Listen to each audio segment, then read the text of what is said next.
you're too big, man. All right, ladies and gentlemen, let's keep the show moving. The next comic I met about 2 weeks ago, she was like, I'd like to do your mic. I was like, fantastic. It's a new voice that I get to hear, and it's a new voice that you get to hear. Let's give it up. The Billy Freeman!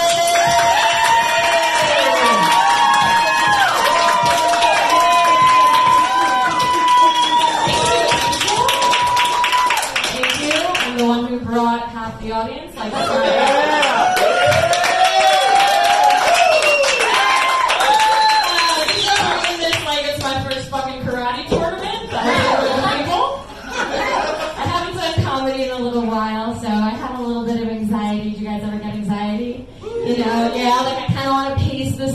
but I'm afraid my heart's gonna burst. So I think I'm just gonna stand here and do Kegels all night. Yeah, it's so exciting to be here. The show's been really uplifting, so I'm also gonna tell really uplifting stories. My dad's dead. That's not funny. It's hilarious. It's okay. It's part of the joke. He is really dead, though. He's been dead for 1.5 years, and I think he's gonna stay that way. When my dad died, a lot of people told me, like, he was always with you. And so I would just love it if everyone in the audience could say hi to my dad.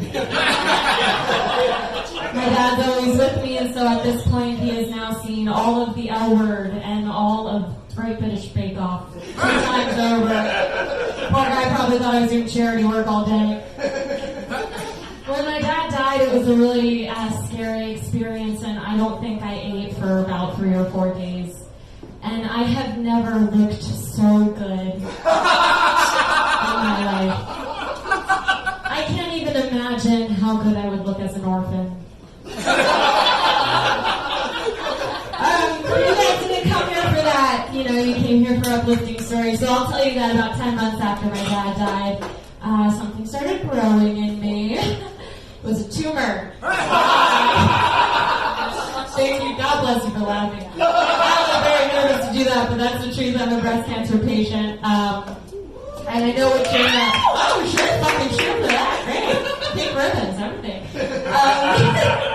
So I know what you're thinking. How'd you get breast cancer? You eat so much turmeric. But you have to do a lot more than that to prevent cancer at the right age of 28. You're probably also thinking to yourself, breast cancer? Are those puppies fake? Absolutely. I drew these eyebrows on. I don't want to draw them on again. They're I drew them on because I went through chemotherapy. It's a scary experience. I was like, I'm going to be in like a crumbly basement. There's going to be like a bunch of Capri Suns shooting through an IV, and it's going to be terrible. But it's actually really nice. They put you in a big comfy chair. They give you warm blankets and juice and cookies. And the more I explain it, the more I think I was just in a pre-K class. Like, a lot more accidents and a lot more cookies. Those fuckers do not skip on the cookies. They're like, you're dying, honey. Have all the Lorna Doones your heart desires.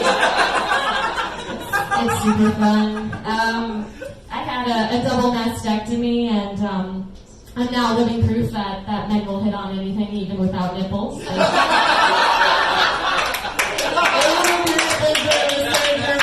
And this guy catcalled me the other day, and I was like, don't waste your time, I don't have any nipples. And he was like, I'm cool with amputees. And I was like, yeah, I want something numb. Someone told me I could sign up for disability services, as if like losing my nipples, impedes my everyday functionality.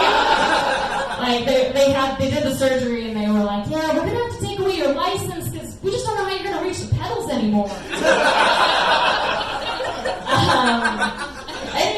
I didn't see a lot of people while I was on chemo because I looked like a curvy Ashkenazi Lord Voldemort.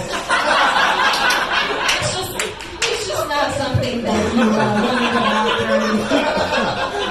But I did go out a little bit after chemotherapy. I think 2 weeks after, against my better judgment, I I went to a dinner party, and somebody at the dinner party came up to me and she was like, "Oh, you have cancer. What kind of cancer do you have?"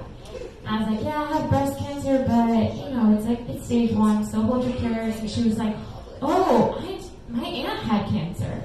And I was like, "This should be uplifting. Tell me more." And then she couldn't remember the type of cancer that her aunt had, so then we played Guess That Cancer. And, I won. It was pancreatic. And then, seconds later, she made me play Guess How Long She Lived. Which, I lost, but so did her aunt, because it was only 6 months. I'm not entirely sure.